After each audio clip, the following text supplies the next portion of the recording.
Hi everyone and welcome to the second instalment of my Shift.ms YouTube Takeover. Thank you so much for the positive response from the last video. It is greatly appreciated. I was so pleased to see all the nice comments on the Shift.ms Twitter feed and Facebook page, so thank you very much for that. In the last video I had spoken about how I manage my career as a primary school teacher with MS, and obviously before I was able to go into that career I had to go through university. So today I'm going to talk about how I found studying at university while having MS, because there were definitely some really challenging times during my studies. Like I said in the last video, I was diagnosed in 2010, which was when I was in 6th year at high school, and it was right before I went off to uni. I was diagnosed in the April and I started university in the September, and I started treatment in the October. Now, because it was just following my diagnosis, my MS was very active, and I went through a good few months where I was very unwell. And I ended up having to leave my course in the December-January time of 2010/11. So I had to leave for a year, and I started back in September 2011 and graduated in July of 2015. So the first thing I would say is do not panic if you have to postpone your studies for your health. The university will be very accommodating.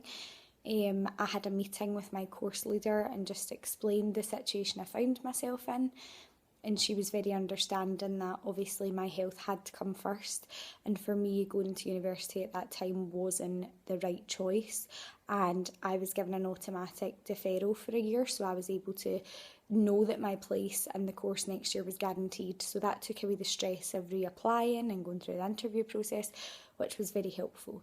The other thing I would say is, oh, Lola's just stretching across. Are you going to lie there? Okay.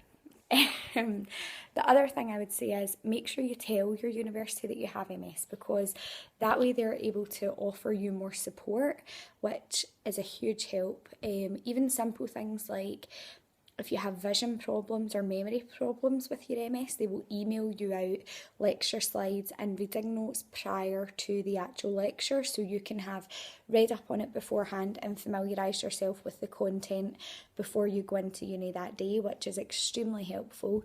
Also, if there is any occasions where you find yourself unwell and unable to complete an assignment on time or unable to complete it to your best ability, they will take that into account as well. I had to have a couple of extensions on assignments in first year because I wasn't well, and they were extremely supportive of that. The other thing is with teaching, and I think probably with nursing as well, you have a lot of placements, and although they say if you tell them you have a condition like that, they will take it into account and try and place you close to home. I was always miles away from home, but I think it's definitely worthwhile to mention it to them and say that you would appreciate being placed closer to your house if your course is something that involves long-term placements and travelling. One other thing I would say is, and this was quite difficult for me, in first and second year at uni, I was still very young. I still like to go out at the weekends, and student nights are wonderful, but you also need to remember why you're at university. You're at university to get your degree and to get into the career that you love. So don't stress yourself out too much by going out all the time and making yourself ill from drinking and being too exhausted and partying too much, because at the end of the day you're there to get your degree and not to party with all your friends. There's plenty of time for that later on and during your 4-month summers. And the last thing I would say is definitely make the most of the holidays. As a teacher, I am very blessed that I get longer holidays during the summer and at Christmas and all those times of the year, and it is a great chance to recuperate. But when you're in university, you will never have a time in your life where you have more holidays than you do then. You get 4 months for your summer. I finished up university in May and I didn't go back till September.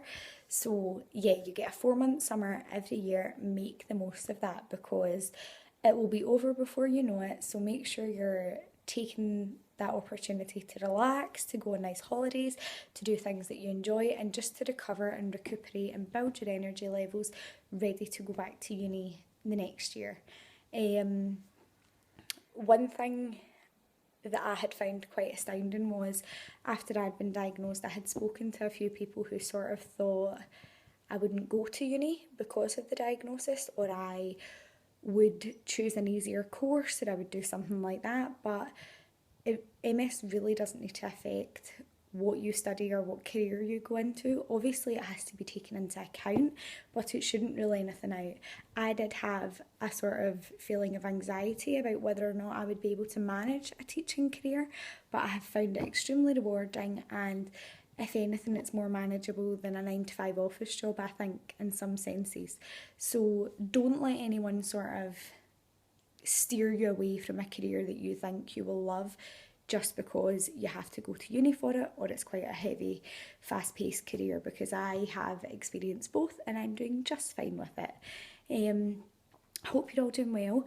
Next week I am going to do a video on my top tips for the newly diagnosed, and then I think for my final video I'm going to talk about the different strategies I've found to stay positive while having MS, because depression has been a bit of a struggle for me in the 5-6 years I've had MS, but I have learned certain strategies and skills to keep myself positive and remain happy. So I'll be sharing that with you in 2 weeks' time. But I will talk to you all soon, and I hope you're all well. Bye!